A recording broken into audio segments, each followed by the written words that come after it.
La historia de Japón resulta fascinante para una gran cantidad de personas, y por este motivo no es de extrañar que sus principales figuras históricas, los grandes generales, los poderosos gobernantes, sean muy conocidas. Ahora bien, si prestan un poco de atención, aquellas figuras históricas conocidas de la historia japonesa siempre pertenecen al mismo periodo, al famoso Sengoku Jidai, al periodo Sengoku, este momento de la historia japonesa en el que los clanes luchaban entre sí por la primacía en el país.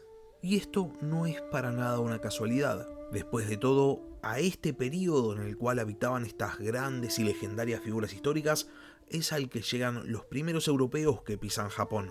Y estos recién llegados van a hacer que el país del sol naciente sea conocido en el resto del mundo, produciéndose una especie de intercambio cultural en el cual Japón se conocía en el exterior y también los extranjeros empezaban a ser conocidos en Japón, porque al mismo tiempo que Japón y sus grandes figuras políticas empezaban a ser reconocidos en todo el mundo, dentro de las islas japonesas hay algunos extranjeros que empiezan a adquirir fama propia, algunos por ser audaces comerciantes, otros por ser hábiles predicadores y misioneros, y también algunos como guerreros, como es el caso del protagonista de nuestro capítulo de esta semana, Yasuke, el samurái africano.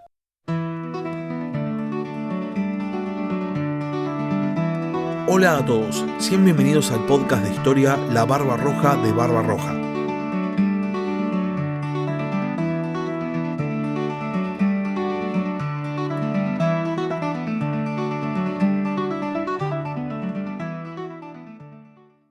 En el año 1543, los primeros europeos, específicamente portugueses, llegan a Japón. Esto es todo un hito en las islas japonesas, porque pone al país del sol naciente en el mapa. Y entonces no pasa demasiado tiempo para que empiecen a llegar otros extranjeros, con motivaciones diferentes a la de los portugueses, que habían llegado a Japón solamente para comerciar. Entre estos nuevos extranjeros que llegan a Japón se encuentran los misioneros jesuitas, que llegan a las islas japonesas en el año 1549. La motivación de los jesuitas para estar en Japón no tenía nada que ver con la motivación portuguesa.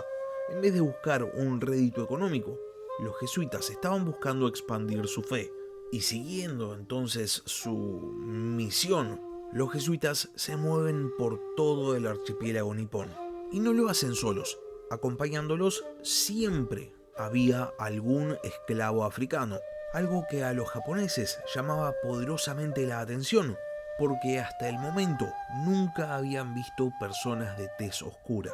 Uno de los jesuitas más importantes en esta parte de la historia japonesa es, sin lugar a dudas, Alessandro Valignano, un italiano que llega a Japón con la idea de niponizar la misión jesuítica, algo que le va a abrir muchas más puertas que a sus predecesores. A Valignano lo acompañaba un joven esclavo africano, de nombre por el momento desconocido, pero que eventualmente va a ser conocido como Yasuke. Juntos, Valignano y Yasuke van a llegar a Japón en el año 1579, y desde el principio la presencia del joven esclavo africano en un país en el cual la gran mayoría de la población nunca había visto a una persona de tez oscura va a llamar muchísimo la atención. Sin embargo, más allá de esta aparente fama instantánea, Yasuke seguía siendo un esclavo y entonces desempeñaba las tareas propias de un esclavo de la época. Ahora bien, la suerte del joven esclavo africano, que tenía más o menos entre 25 y 26 años, va a cambiar radicalmente cuando Valignano lo lleve a conocer a un poderosísimo daimyo de la época, de hecho el más poderoso, Oda Nobunaga. Oda Nobunaga no solo era el daimyo más poderoso de la época, que de hecho se encontraba en pleno auge militar y su campaña de unificación de Japón parecía inevitable, sino que además era un tipo extremadamente excéntrico. De joven, Nobunaga había sido bastante complicado, le gustaba vestirse de manera excéntrica, no respetaba las tradiciones de su familia, se lo consideraba arrogante y encima, después de la muerte de su padre, al principio no le había importado para nada hacerse cargo del dominio de su clan. Y si bien todas estas actitudes habían cambiado Mientras se hacía adulto, había algunas cosas que habían quedado como resabios de esa rebeldía de la juventud. Cuando Alessandro Valiniano, que estaba buscando garantizar la posición de los jesuitas en Japón, se reúne con Oda Nobunaga en la ciudad de Kioto, al daimyo instantáneamente le llama la atención el esclavo africano del jesuita. Nobunaga nunca había visto a alguien con tez tan oscura, y entonces interrumpe la reunión y hace que sus allegados froten la piel del africano porque genuinamente pensaba que lo habían pintado. Cuando se da cuenta de que no lo habían pintado, sino que era su color de piel natural, Nobunaga pide a Valiniano que le entregue al esclavo, cosa que el jesuita, que estaba intentando ganarse un lugar dentro de la sociedad japonesa, acepta. Para sorpresa de los jesuitas, Nobunaga no hace de Yasuke su esclavo personal, sino que por el contrario le da un puesto, convirtiéndolo en su asistente personal y reclutándolo para su ejército.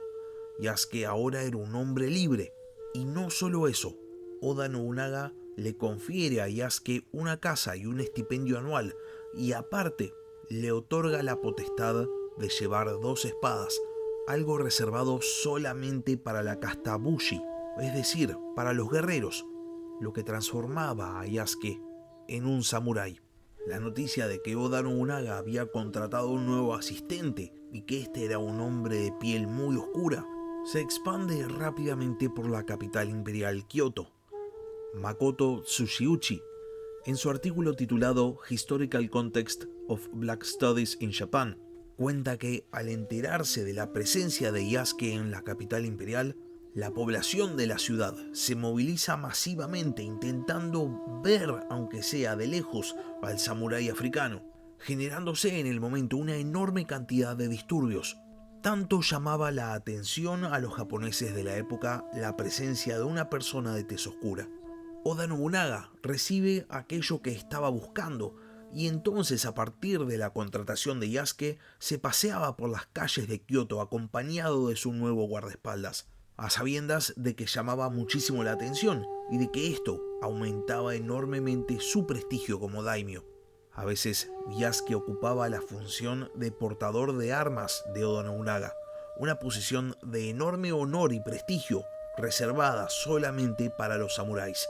Ahora bien, la vida de Yasuke al servicio de Oda Nobunaga no va a durar demasiado. Al año siguiente, en 1582, se produce el famosísimo incidente Honnoshi, en el que uno de los principales subordinados de Oda Nobunaga, llamado Akechi Mitsuhide, traiciona a su señor y lo ataca cuando éste contaba con muy pocos soldados. Yasuke participa de esta batalla en defensa de Oda Nobunaga, pero al final va a ser capturado. Akechi Mitsuhide obliga a Nobunaga a cometer seppuku, y entonces la carrera del líder del clan Oda como principal unificador de Japón queda trunca. Akechi Mitsuhide, que no sentía el mismo aprecio por Yasuke que había sentido Oda Nobunaga y que lo consideraba brutal y muy poco japonés, envía al africano de vuelta con los jesuitas. Y entonces, salvo por una pequeña mención en un texto de la época en la que se cuenta que 5 meses después del incidente Honnoshi, Yasuke estaba vivo, el samurái africano desaparece de la historia. Y con esto llegamos al final del capítulo de esta semana. Si llegaron hasta acá y no están suscritos al canal, les recomiendo que se suscriban. Subo capítulos nuevos todas las semanas. Y si por otro lado ya están suscritos pero tienen ganas de ayudar al podcast, pueden hacerlo transformándose en miembros del canal en YouTube o si no, transformándose en Patreons. Les dejo el link en la descripción del capítulo. Muchas gracias por haber escuchado y hasta la próxima. Gracias por escuchar La Barba Roja de Barba Roja. Si tenés alguna pregunta o simplemente querés hacer un comentario, no dudes en escribirme al mail del podcast, labarbarrojadebarbarroja@gmail.com. Hasta la próxima.